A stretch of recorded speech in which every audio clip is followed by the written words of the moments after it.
ఒక నిమిషమే నేను ఒక నిమిషం చెప్పినాక మహేష్ గారు నా డౌట్లు చెప్పండి. ఇప్పుడు 148 కు కేసీఆర్ గారు అక్కడ ఫడ్నవీస్ గారితో ఒప్పందం చేసుకొని మొత్తం ఇక్కడ దిగి మొత్తం మామూలుగా తెలంగాణ వచ్చినప్పుడు ఎట్లా చేసిండో అంత చేసుకుంటూ అడిగిపోయిండు. తర్వాత ఏమన్నాడు, మా ఉత్తమ్ కుమార్ రెడ్డి గారిని జానారెడ్డి గారిని దృష్టిలో పెట్టుకొని వీరు ఆయన పక్ష నేత, వారు పిసిసి ప్రెసిడెంట్ గా ఉండి ఎప్పుడైనా మీకు ఈ పరిస్థితి ఉండేనా, మీరు ఎందుకు చేయలేకపోయినారు, నేను అగ్రిమెంట్ చేసుకొని వచ్చినా అని చెప్పాను. తీరా కొడితే ఆ 148తో 152తో వదిలేస్తే ఇలా మీరు తలకాడ ఎందుకు కట్టలేదు, తలాపుని ఎందుకు కట్టలేదు అంటే 152కు కమిట్ అయ్యి ఎట్లయినా కన్విన్స్ చేయొచ్చు అనే ఉద్దేశంతో తప్పితే మీకు ఇప్పుడు ఎల్లంపల్లి ఎక్కడిది, ఎల్లంపల్లి ఎవరు కట్టింది? కానీ ఇప్పుడు కూడా మీరు 9 కడతారా దయాకర్ గారు? ఇప్పుడు వై ప్రకాష్ గారు సెన్సేషనల్ క్లెయిమ్ ఏంటంటే కాంగ్రెస్ కూడా కట్టదు. నేను మొన్న కూడా చెప్పినా కదా, ఆయన మన దాంట్లో ఛాలెంజ్ కూడా చేసిండు. మీరు అదేంటి 9 కాడ కడితే నేనేదో అన్నాడు, ఒక పెద్ద డైలాగ్ అన్నాడు, దేశం వదిలిపెట్టిపోతా, నువ్వు దేశం వదిలిపెట్టి వెళ్ళిపోద్దానా మేము కడతాం మంచిగా.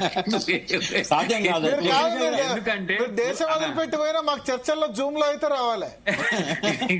అంటే 2 lakhs acres కు ఇప్పుడు హరీష్ అన్న చెప్పినట్టు, ఒక్క నిమిషం హరీష్ అన్న చెప్పినట్టు 2 lakhs acres అనేది అక్కడ పేదల వ్యవసాయమే, అది ఇంకా రిచెస్ట్ కూడా కాదు. నేను ఆ ఏరియా పోయి తిరిగి వచ్చిన కాళేశ్వరం వస్తుంది, దయాకర్ లిఫ్ట్ చేయాల్సి వస్తుంది, నేనేమంటున్నా గ్రావిటీ వస్తుంది కదా. నేనేమంటున్నా అక్కడ జరిగిన అన్యాయం ఏంటంటే కొమ్రం భీం కట్టినాం 10 TMC తో, మనం దాని కెనాల్స్ కూడా చేసుకోలేకపోయినాం.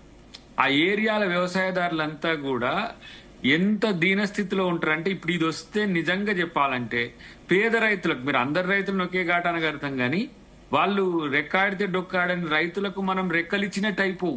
అసలు కనీసం కొమరం భీం కన్నా మీరు ఛానల్స్ ఇచ్చి ఉంటే అదొక పార్ట్.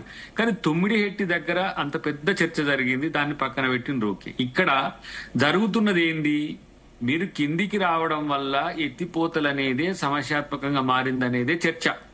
ఇలా కేసీఆర్ గారిని పిలిచి అడగడం ద్వారా వారిని ఏమి కించపరిచినట్టు, ఏదో అవమానపరిచినట్టు మనోడు కేటీఆర్ మిగతా వాళ్ళంతా ఫీల్ అయ్యి చాలా బాధపడ్డారు. ఏందో అసలు ఆ కమిషన్ ముందుకు రావడం అంటేనే పెద్ద ఏదో తప్పు చేసినట్టుగా, అదే ఏం కాదు, రైట్ఫుల్ యాక్టివిజం.